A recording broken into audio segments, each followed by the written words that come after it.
ما زال الشارع الرياضي الجزائري في حيرة من أمره ويبحث عن الأسباب الحقيقية التي أدت إلى خروج المنتخب الجزائري بقيادة جمال بلماضي من الدور الأول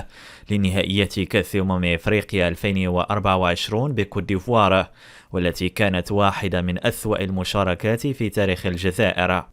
وهناك تفاصيل جديدة ومثيرة حول بعض الأحداث التي وقعت داخل معسكر المنتخب الجزائري خلال مشاركته في الكان، والتي كان لها تأثير سلبي كبير في أداء الخضر ونتائجهم، الذين خيبوا آمال الجماهير التي كانت تحلم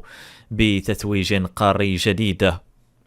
جمال بلماضي تلاسن مع مساعديه ولم يكن يستشيرهم، وكشفت المصادر أن العلاقة بين المدرب جمال بلماضي ومساعديه كانت متدهورة كثيرا خلال نهائيات كأس إفريقيا، وقد طفت إلى السطح بعد التعادل في الجولة الأولى أمام أنغولا، حيث عبر المدرب المساعد سيرج رومانو الذي يعتبر العقل المدبر في الجهاز الفني والأكثر اختصاصا في الجوانب التكتيكية عن عدم اقتناعه ببعض القرارات، وهو التدخل الذي لم يتقبله جمال بلماضي، مما تسبب في مشكلة كبيرة بينهما. وكان الناخب الجزائري عصبيا كثيرا في تعامله مع مساعديه خلال هذه الدورة، وهو ما جعله يدخل في مشكلة أخرى مع المساعد الثاني عزيز بوراس، الذي قرر بلماضي عدم استشارته في اتخاذ القرارات كما كان يفعل في وقت سابق، وهو الأمر الذي جعل التواصل بينهما شبه منعدم ليكون الطاقم الفني للخضر مفككا. وقد ظهر ذلك جليا في قيام مدرب الجزائر باصطحاب رياض محرز وعيسى ماندي لحضور مباراة موريتانيا أمام بوركينا فاسو ومعاينة منافسيه دون حضور مساعديه كما يتطلبه المنطق. وأوضحت المصادر أن الوضع لم يكن على ما يرام داخل معسكر المنتخب الجزائري في الليلة التي سبقت مواجهة موريتانيا، حيث رفض المساعد سيرج رومانو إحداث كل تلك التغييرات على التشكيلة الأساسية، وكان يرى أن بعض الخيارات ليس في محلها ويمكن فعل أحسن من ذلك بكثير للحصول على النتيجة المطلوبة، وهي الملاحظات التي لم يهتم بها جمال بلماضي، وأصر على الدخول بالتشكيلة التي اختارها والدفع بعدد كبير من اللاعبين الذين كانت تطالب بهم الجماهير. ومن جانب آخر فقد كان مدرب الجزائر يفضل استشارة القائد رياض محرز حول الأفكار التي يريد تطبيقها في المباريات،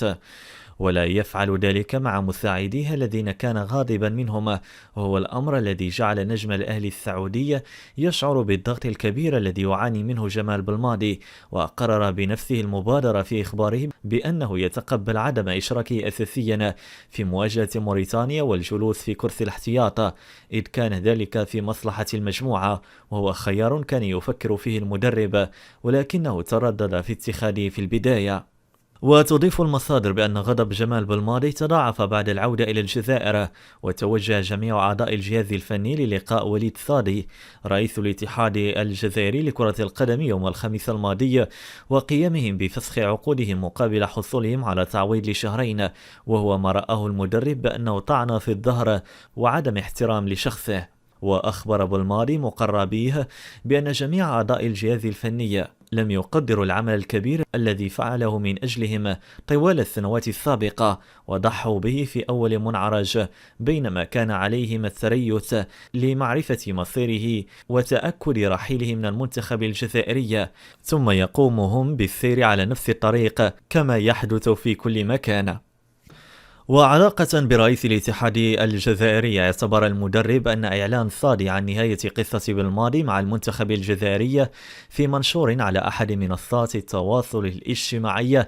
قبل بيان رسمي هو إهانة كبيرة لها، ما جعله يغضب بشدة من رئيس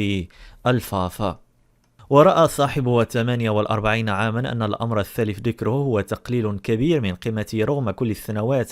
التي قضاها مع المنتخب الجزائري، ما جعله ينفجر غضبا وينقلب على وليد صادي متراجعا عن فك الارتباط وديا، ويطالب بالماضي بكل مستحقاته المالية إلى غاية نهاية عقدة سنة 2023، وهو ما رفضه رئيس الاتحاد الجزائري لكرة القدم، وعرض عليه أجرة شهرين بحجة الضائقة المالية لهيئة الاتحاد الجزائري. وبعد نقاش طويل بينهما في مقر الاتحادية بدال إبراهيم بالعاصمة الجزائرية، اتفق الطرفان على مهلة 24 ساعة للتفكير على أن يتصل بالماضي بالرئيس سادي ويبلغه بقراره النهائي. وإلى حد الآن يبقى جمال بلماضي مدربا لمنتخب الجزائر بحكم سريان مفعول عقده الذي لم يفسخ بعد، وقد تشهد القضية تطورات جديدة لن تكون في صالح منتخب الجزائر وهيئة الفاف في حال تعنت المدرب الجزائري جمال بلماضي.